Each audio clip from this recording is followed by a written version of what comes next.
لما بتكون مرتبط بشخص ما ويحصل ما بينكم فراق، اول حاجة بتحسها ان انت مش قادر تعيش من غير الشخص ده، ان انت محتاج وجوده في حياتك، ان انت مش قادر تكمل ولا يوم من غيره، ان انت متعلق بيه وحياتك هتقف لو هو مش موجود فيها. انت لسه متعلق بيه. النهاردة هقولك على شوية حاجات لو انت عملتها صح هتقدر تفك تعلقك بهذا الشخص وهتقدر تكمل حياتك من غير أي تأثير. في مجموعة أسباب، الأسباب دي هي اللي ممكن تخلينا متعلقين بناس معينة، مش قادرين نكمل حياتنا من غير وجود الناس دي في حياتنا.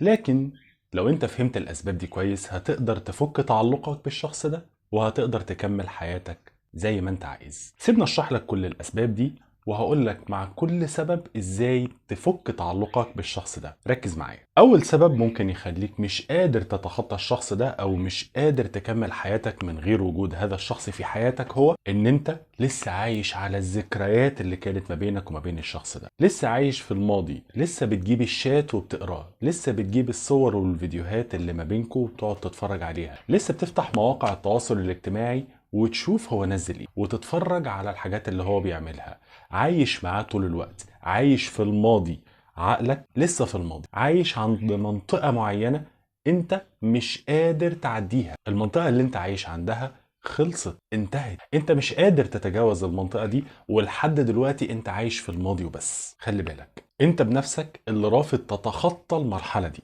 عقلك هو اللي رافض الاستمرار في الحياة.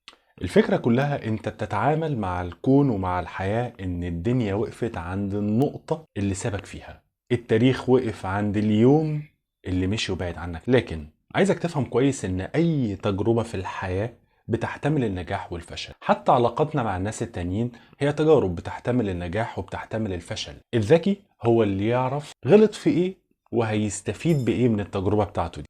التجربة بتاعتك لو كانت مفيدة انت ما كنتش بعدت عنه وهو ما كانش بعيد عنك. التجربة بتاعتك دي لازم تفهم انت غلطت في ايه فيها علشان تقدر تكمل حياتك وتستفيد بغلطاتك دي في تجربتك اللي جاي. لازم تتفادى الاخطاء اللي انت عشتها في علاقتك اللي فاتت. لازم حياتك تستمر، لازم تكمل، لازم تشوف حياتك، لازم تعرف انت هتعمل ايه في مستقبلك. وصدقني الحياة ما بتقفش ابدا عند حد. حتى الشخص ده ذات نفسه حياته مش واقفة عليك، حياته مستمرة، حياته مش واقفة عليك زي ما انت متخيل. انت اللي موقف حياتك عليه، انت اللي موقف حياتك عليه. خلي بالك هو مكمل حياته عادي جدا، بياكل وبيشرب وبيخرج وممكن يكون قابل حد تاني ونسيك اصلا او سقطك من حساباته. علشان كده لازم تفهم كويس ان انت مريت بتجربة والتجربة دي هتعدي منها وهتستفيد منها وهتفهم الغلطات اللي انت مريت بيها، وعلشان كده انت هتخرج كسبان. تاني سبب ممكن يخليك مش قادر تتخطى الشخص ده او مش قادر تعيش من غير هذا الشخص في حياتك هو اعتقادك الخاطئ ان الشخص ده مفيش زيه في الكون، ان هو نسخة واحدة بس ما بتتكررش، حد مفيش حد شبهه ومفيش حد زيه. وده اكيد كلام غلط. حواليك لو بصيت في الدنيا من حواليك هتلاقي آلاف، هتلاقي ملايين من الناس. حاول تقنعني ان كل الناس دول مفهومش واحد او واحدة احسن من حبيبك او حبيبتك اللي سابتك. لما تتعامل مع كم كبير من الناس المشابهة، لما تتعامل مع ملايين الناس اللي موجودين، ابقى تعالى اقنعني بعد كده ان مفيش فعلا زيه، ان هو فعلا مفيش شبهه. لكن الحقيقة ان في زيه وفي شبهه. هقولك على حاجة، ممكن يكون مفيش زيه بس فيه الأحسن منه، ممكن يكون مفيش شبهه بس فيه الأجمل والأرق والأدفى والأحسن، اللي هيهتم بيك أكتر، اللي هياخد باله منك أكتر، اللي هيحافظ عليك أكتر، اللي هيحافظ على مشاعرك أكتر، هيكون الأنسب ليك. ممكن يكون مفيش زيه لكن الأكيد إن فيه الأحسن منه بكتير جدا. انت في حياتك ما تعاملتش غير مع الشخص ده بس، ما دخلتش في علاقة قوية غير مع الشخص ده بس، وده اللي مخليك متخيل ان مفيش زيه. لكن الحقيقة ان في زيه كتير وفي امثلة زيه كتير. الفكرة دي لازم تدخل عقلك وتسكن جواه. ركز معايا. عارف مبدأ الاستحقاق؟ مبدأ الاستحقاق معناه ان انت بتستحق احسن حاجة في الدنيا، ان انت تستحق افضل حاجة في الدنيا، ان الدنيا دي كلها انت لازم تاخد منها احسن حاجة. معنى كده ان انت لازم تبقى فاهم كويس قوي ان انت تستحق تكون مع الأحسن منه، تستحق تكون مع الأفضل منه، مع الأنسب ليك منه، لأن هو ما يستحقش وجودك معاه. بص، زي ما لقيت الشخص ده في يوم من الأيام وقدرت تخش معاه في علاقة، هتلاقي غيره تاني في يوم تاني، وهتقدر تخش في علاقة تاني في يوم تاني، وتأكد ان انت هتلاقي الاحسن منه، لان انت تستاهل الاحسن منه. السبب الثالث اللي ممكن يخليك متخيل ان انت مش قادر تتخطى العلاقة دي، وان انت مش قادر تسيب الشخص ده، وان انت مش قادر تعيش من غيره في حياتك، هو رغبتك في الانتقام من الشخص ده. ولو عندك الشعور ده يبقى انت في مشكلة، انت في ورطة،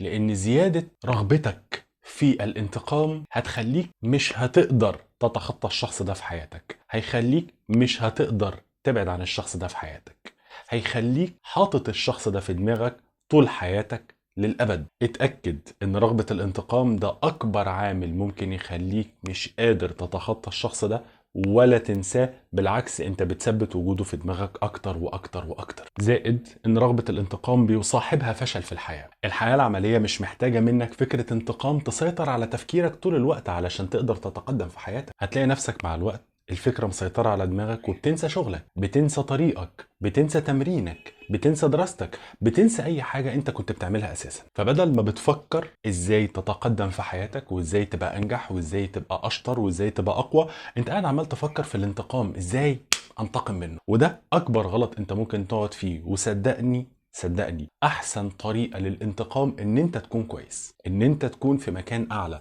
ان انت تخلي اللي قدامك يقول ياه انا كان نفسي ان انا اكون معاه دلوقتي، انا خسرت. ده افضل طريقه للانتقام. لو كان شكلك مش احسن حاجه بالنسبه لك، ابدا ظبط في شكلك، روح جيم. لو كان الشغل بتاعك والكارير بتاعك مش احسن حاجه، ابدا ظبط الكارير بتاعك وانجح، واعرض النجاح بتاعك على وسائل التواصل الاجتماعي.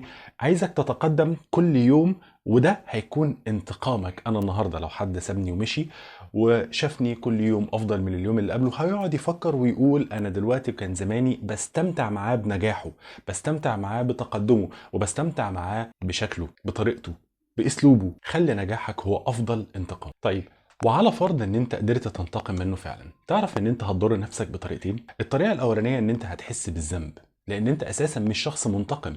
انت هتحس بالذنب لان انت ضريت حد كنت بتحبه في يوم من الايام وسببت له اذى. وبعد ما تحس بالذنب ده غالبا هتلاقي نفسك بتحاول ترجع له تاني علشان تعوضه عن الانتقام اللي انت عملته ده. وطبعا حسب نوع الانتقام، لو مادي او جسدي او معنوي، هتلاقي نفسك بتحاول ان انت ترجع له علشان تعوضه عن الانتقام اللي انت عملته. وبعد ما ترجع له بشويه هتلاقي نفسك بتفتكر الحاجات الوحشه اللي هو عملها، فتحاول تنتقم منه تاني، وهتخش دايره كبيره جدا انت في غنى عنها تماما. محدش قالك اعمل كل ده. ما تدخلش نفسك في حوار انت اكبر منه.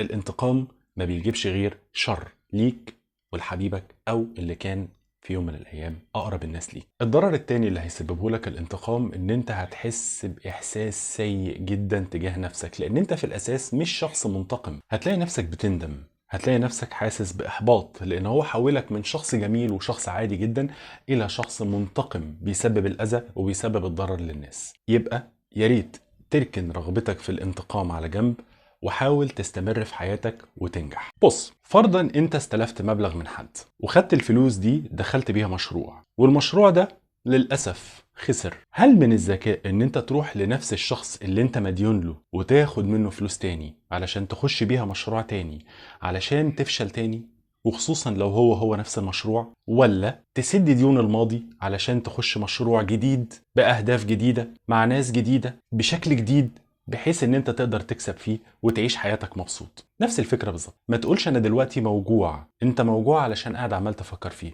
لازم تفصل تفكيرك عنه، لازم تنسى تضحياتك علشانه، لازم دلوقتي توقف تفكيرك تماما عن الشخص ده، تشيله من دماغك، امسحه. ركز على حياتك انت، ركز على نفسك وبس. ولما تركز على نفسك، خلي بالك هي دي اكتر حاجة ممكن تخليك تتخطاه ومع الوقت كمان تنساه.